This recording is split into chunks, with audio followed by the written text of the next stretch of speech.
Bendito eres tú, eterno Elohim, nuestro Rey del universo, que nos consagras con tus mandamientos, con tus estatutos, y nos has dado la bendición del estudio en esta noche del levantamiento de los muertos de Yahshua. Toda Rabá, y que la iluminación de Ruach HaKodesh esté con nosotros para entender la enseñanza. Amén, amén y amén. La vez pasada yo les venía enseñando que cuando nuestro Mesías murió y él se levantó entre los muertos, yo les decía que no se levantó con un cuerpo físico, sino que se levantó con un cuerpo especial para la otra dimensión. Baruch Hashem, ahí está, Baruch Hashem, bendiciones, Caderá, que el Eterno la bendiga, está ahí siguiéndonos en Face. Bien, entonces, ¿con qué cuerpo se levanta? Igual las personas cuando mueren, ¿verdad?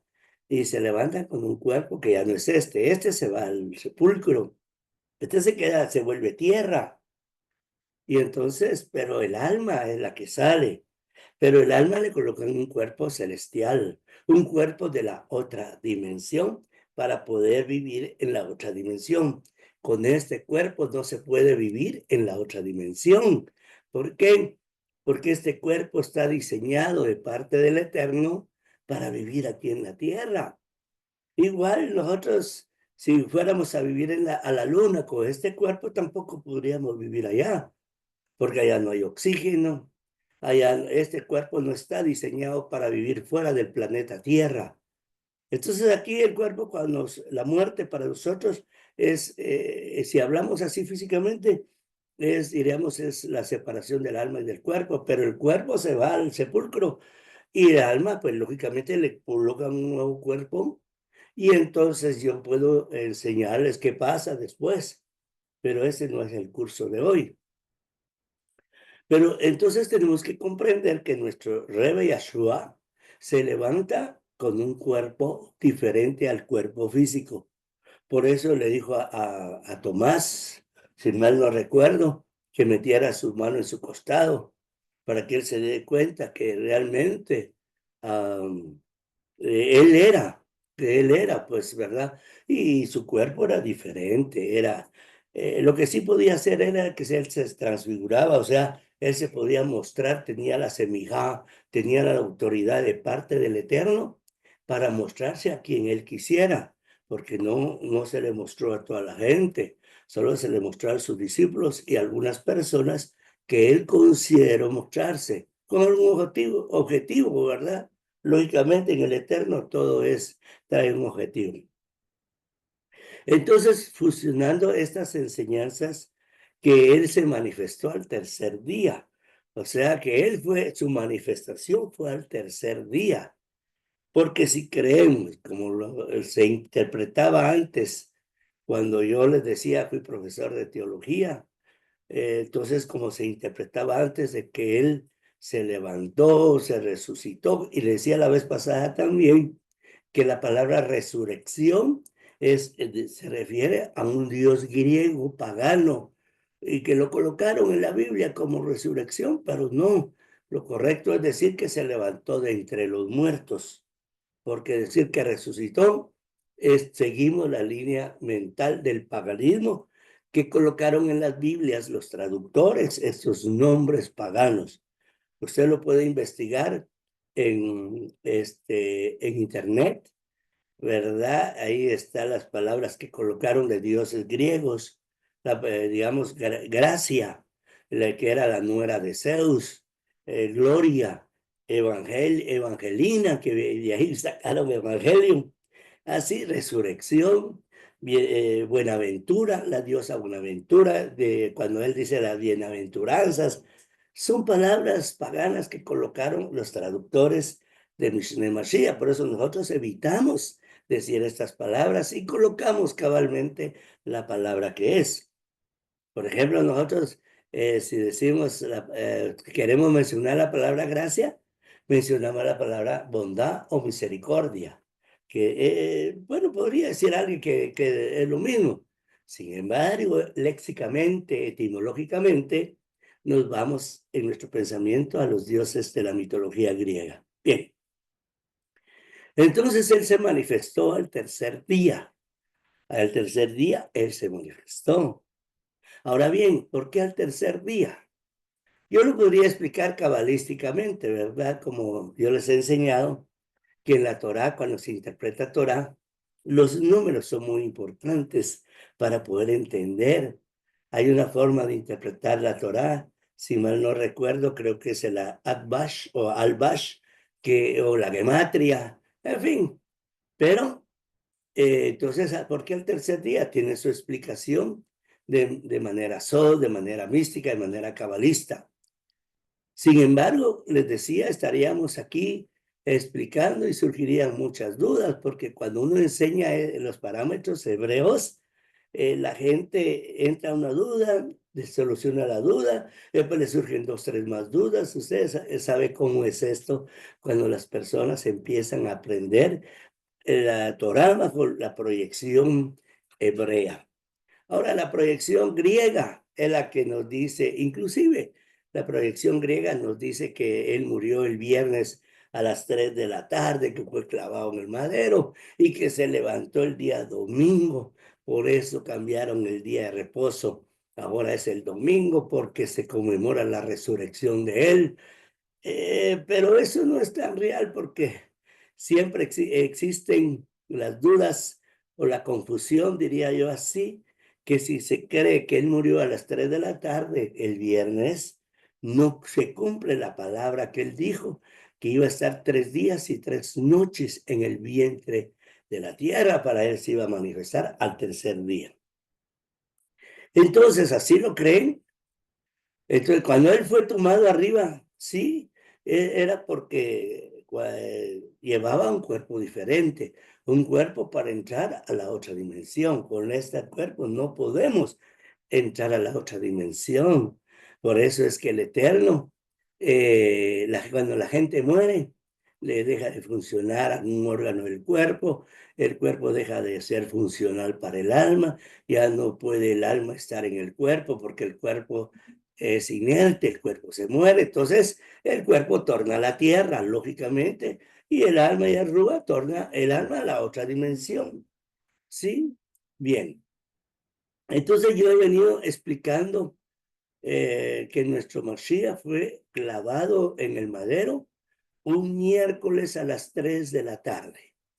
Bien, vamos nosotros a comprobarlo, porque cuando uno estudia Torah, miren, hay mucha gente que quiere interpretar Biblia y ni siquiera conoce los lineamientos de interpretación, ni aún los lineamientos de interpretación griega, porque cuando estudiamos en la interpretación griega, estudiamos lo que es la forma de interpretar la palabra, que es el curso, se llama hermenéutica. Hermenéutica es una palabra griega que quiere decir la correcta interpretación de los textos bíblicos, pero bajo la perspectiva griega. Entonces, cuando nosotros interpretamos de esa manera, sin tener el conocimiento real de la cultura judía en el cual se desenvolvió nuestro rabino Yeshua, es ahí donde las personas interpretan mal. Pero les decía que entonces la palabra para estudiar Biblia, para poder interpretar Biblia en griego, es hermenéutica. Pero hay algo muy bonito en esta hermenéutica, que es una palabra griega también, vuelvo a repetir.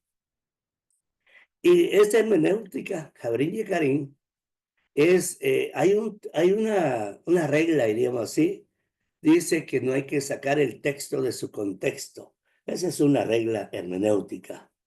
Además de eso, hermenéutica, uno aprende quién escribió el libro, en qué época lo escribió, hacia quién lo dirigió, el modismo por el cual él actuó para poder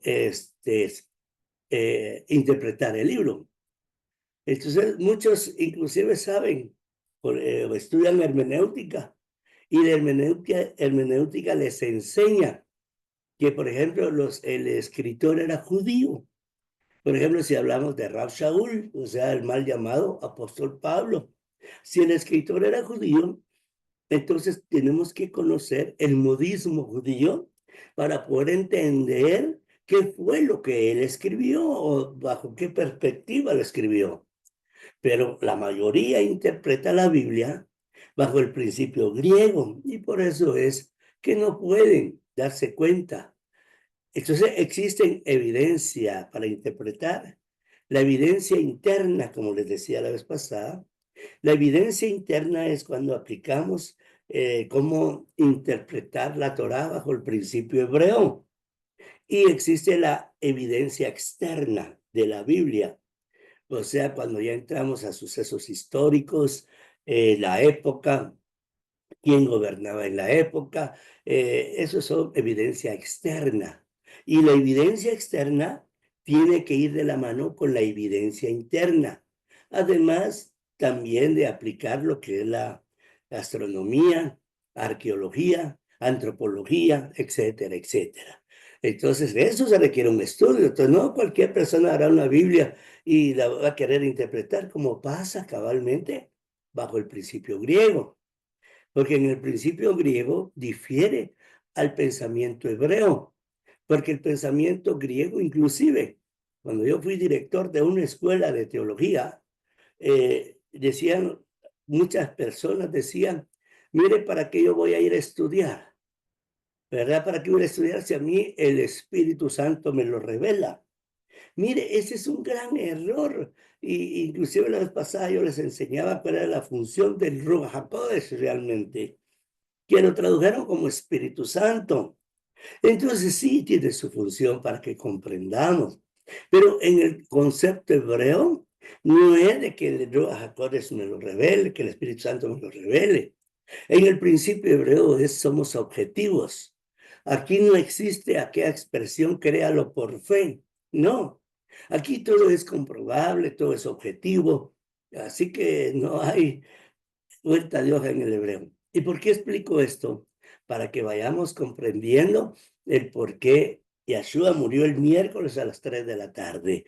Vamos a ir comprendiendo, sí, poco a poco.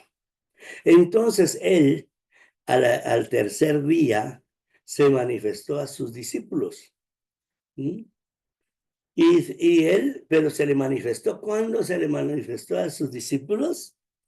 Él se levantó o se manifestó al terminar el Shabbat. ¿Sí?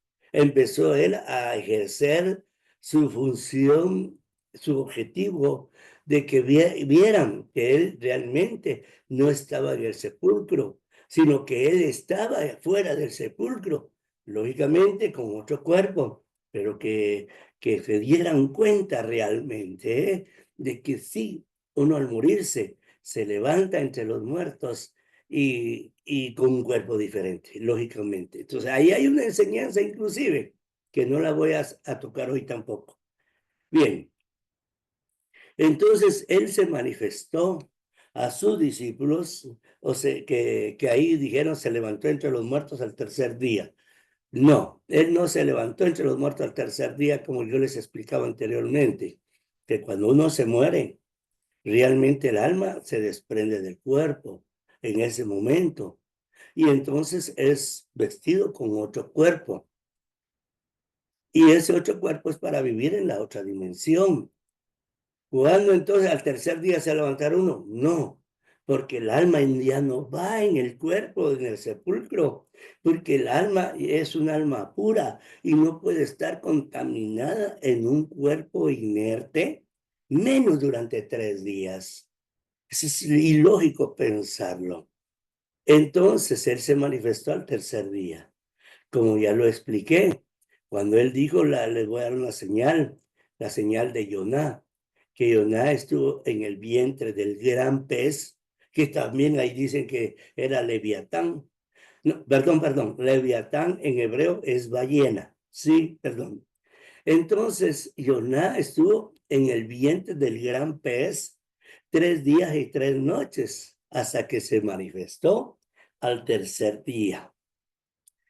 Pero entonces este cuerpo físico nos sirve para vivir en la otra dimensión. Solo nos sirve para vivir en esta dimensión de la tierra. Pero la otra dimensión se nos dota de un cuerpo diferente. Ahora, Yeshua tenía la autoridad y la semijá de que lo vieran. O sea, mire, hay ángeles. Tal vez usted se recordará el texto bíblico, cuando unos ángeles fueron a visitar a Abraham Avinu, o sea, Abraham nuestro padre, y él pensó que los ángeles eran árabes. Él pensó, pero se estaban manifestando a Abraham Avinu. O sea, ellos se mostraron. Ellos son de la otra dimensión, pero se dejaron ver.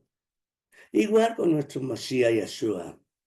Entonces, él consideró manifestarse porque era necesario también que sus discípulos dieran testimonio de que las personas cuando mueren, el alma no se queda en el cuerpo impuro, en el cadáver, no, que el alma está ahí descomponiéndose con el cadáver hasta el tercer día. No, si todos sabemos que un cadáver, cuando una persona muere, dice que a las 24 horas explota el cadáver. Bueno, así lo he entendido yo, ¿no? Entonces, como el alma que es pura va a estar ahí cabalmente. Alguien puede decir, no, pero el alma que peca hasta morirá. Sí, pero se refiere a la muerte de luz, no a la muerte física. Ese es otro tema. Bueno, bien, para comprender y respaldar lo que aquí enseño, que murió el día miércoles en la tarde, tenemos que estudiar, mira, ponga mucha atención, tenemos que estudiar la cultura judía, la cultura hebrea. En primer lugar, aprender sobre las festividades de Israel, porque cabalmente su muerte está conectada con las festividades de Israel, especialmente en la festividad de Pesaj, o sea, la festividad de Pascua. Permítanme, aquí dice, no sé qué mensajito me pusieron, si me pueden ver ahí para que me ayuden. Entonces, en la festividad de Pascua está relacionado, ¿ok? Entonces tengo que aprender entonces las festividades de Pesaj o la festividad de Pascua. En el libro de Baikra 23:5 está escrito que nosotros debemos de celebrar la fiesta de Pascua, que tenemos que celebrar cada año la fiesta de Pesaj en hebreo. ¿Cuándo? En el primer mes de Nisan, o también es el mes de Aviv, que está cabalmente establecido en el calendario religioso, porque nosotros tenemos dos calendarios. Un calendario que le denominan civil, que trae la cuenta desde Adán. Sí, viene, por ejemplo, hoy estamos en el año 5785. Entonces se trae la cuenta desde Adán, ese es un calendario que le llaman el calendario civil que va marcando el mes en el año. Pero tenemos otro calendario, que es el calendario religioso. Hablemos de esa palabra religioso para comprensión, porque para mí no es religioso, pero para comprensión. Este calendario empieza en el mes de Nisan, en el mes de Aviv, o sea, ahorita vamos a empezarlo ya, entre unos 15 días, creo que ya empieza Shabbat, en Shabbat empieza. Entonces, ya empezamos un calendario religioso. El calendario civil entonces empieza 7 meses después del calendario religioso, porque ahorita estamos en el calendario civil, pero el calendario religioso empieza para ir marcando las fiestas del Eterno. Primer fiesta, esa. Primer fiesta, Pascua. Después vienen otras fiestas, lógico. Para entender entonces que Yeshua, nuestro Mashiach, murió un miércoles en la tarde, tenemos que comprender la festividad de Pesaj. Y de la festividad de Pesaj, yo les voy a hablar, les voy a enseñar el próximo miércoles y la conexión que tiene con Yeshua, nuestro Mashiach. Así que, Javerín y Karim, Laila todo, buenas noches, que el Eterno me los siga bendiciendo a todos. y vamos a estudiar el otro martes, vamos a seguir la secuencia del estudio para que toque clarito, ¿sí? Y estamos comiendo lo sustancioso para que realmente asimilemos lo que yo les estoy enseñando. Así que Shalom Alejem Jabrín, que el Eterno me los bendiga a todos y que la paz del Creador esté siempre con ustedes. Shalom Alejem Jabrín.